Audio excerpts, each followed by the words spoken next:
Ja, ich grüße euch, schön, dass ihr wieder dabei seid. Heute gibt's was Kleines, aber sehr Wichtiges bei einer Gitarre. Und zwar könnt ihr heute gucken, wie ich einen Sattel mache. In dem Fall aus Carbon. Normalerweise mache ich die Dinger aus Knochen. Ich sage immer, ich schnitze einen Knochensattel.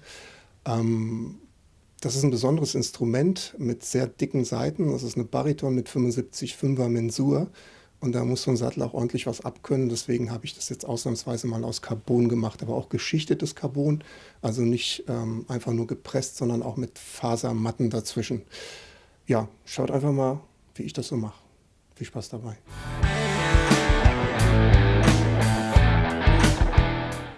So, was ihr jetzt seht, ich mache den Sattel an einem Neuinstrument. Das unterscheidet sich ein bisschen dazu, wenn man das quasi an einem Instrument macht, was schon einen Sattel hatte. Ich arbeite jetzt sozusagen die Fräsung, die ja keine ist, weil sie ja mit der Hand gemacht ist, aus. Mit der Hand, ich säge mit der Japansäge die Schlitze rein und dann klopfe ich mit einem feinen, extra dünn geschliffenen Stechbeitel das Holz weg, was da nicht hingehört. Die Bleistiftstriche mache ich aus dem Grund, dass, wenn ich jetzt mit der Feile darüber gehe, ich ganz genau sehe, wo ich die High- und die Low-Spots habe. Also wenn alle Bleistiftstriche weg sind, ist das Ding 100% plan. Dann wird das alles ausgemessen. Hier schleife ich jetzt den Carbon-Rohling auf Dicke und das muss auch snug da reingehen. Also nicht mit Gewalt, sondern so, dass es eigentlich ohne Leim halten würde. Im klassischen Gitarrenbau baut man die Sättel so, dass man sie einfach nur reinschiebt. Da wird nichts geleimt. Das mache ich im Prinzip auch. Ich leime es dann sicherheitshalber trotzdem nochmal mit 2 Tropfen Leim und dann wird das so gemacht. Dann arbeite ich jetzt an der Seite die Kanten aus. Erst zeichne ich mir das an und säge das grob runter.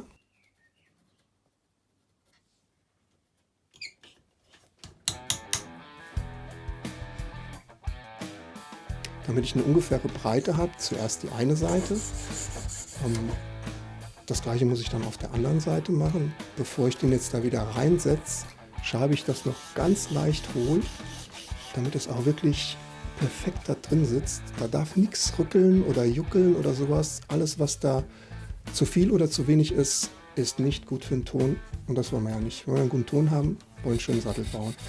Dann schleife ich das erstmal grob mit 80er Papier seitlich, dann 120er, 220er, zum Schluss 300er. Das ist natürlich jetzt hier schön bei einem Neubau, da kann man auch mal ein bisschen auf den Hals schleifen. Ja, das kann man bei einem Instrument, was schon lackiert ist, leider nicht machen und das muss wirklich plan sein. Ne? Ich setze diese Zwinge an, damit sich da auch nichts verschiebt. Was ihr jetzt seht, über einen Bohrer habe ich jetzt die Höhe und somit auch gleich den Griffbrettradius auf den Sattel übertragen. Also der kriegt einmal die Wölbung vom Radius und dann nochmal einen Knick in Richtung Kopfplatte, damit die Seite nach unten wegfließen kann. Jetzt messe ich sozusagen das Seitenspacing ein. Also ich markiere mir, wo ich die Schlitze sägen muss, wo die Sattelkerben dann im Prinzip entlang laufen. Ja. Das muss auch ganz akkurat sein. Wenn die eine Seite mehr hierhin oder dahin ist, das spürt man. Ja. Hat jetzt soundmäßig keine Auswirkung, aber es ist unangenehm für die linke Hand. Man merkt das. Ja. Und das wird dann auch alles hochgeschliffen bis 600er Körnung. Hier radiere ich meine Markierung weg und ganz zum Schluss wird das hochpoliert mit 4,0er Stahlwolle. Ja. Was jetzt nicht zu sehen ist, ich öle das dann auch noch, meistens mit Leinöl oder mit Ballistol, mit Waffenöl. Ja. Jetzt mache ich nochmal die Leimfläche sauber und jetzt einfach nur reinschieben, festdrücken. Und so muss das passen. Ja.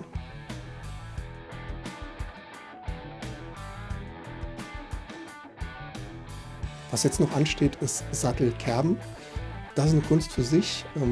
Vielleicht mache ich da auch nochmal was drüber. Weil da kann man vieles richtig, aber noch viel mehr verkehrt machen. Und ja, ich hoffe, das hat euch gefallen und ihr konntet ein bisschen was mitnehmen. Und wie gesagt, einen guten Sattel machen, da kann man dann auch schon mal so 2-3 Stündchen verbringen. Nicht, weil man nicht schnell arbeitet, sondern weil man halt einfach die Präzision an den Tag legen muss, damit es auch richtig optimal wird. Vielen Dank, bis zum nächsten Mal.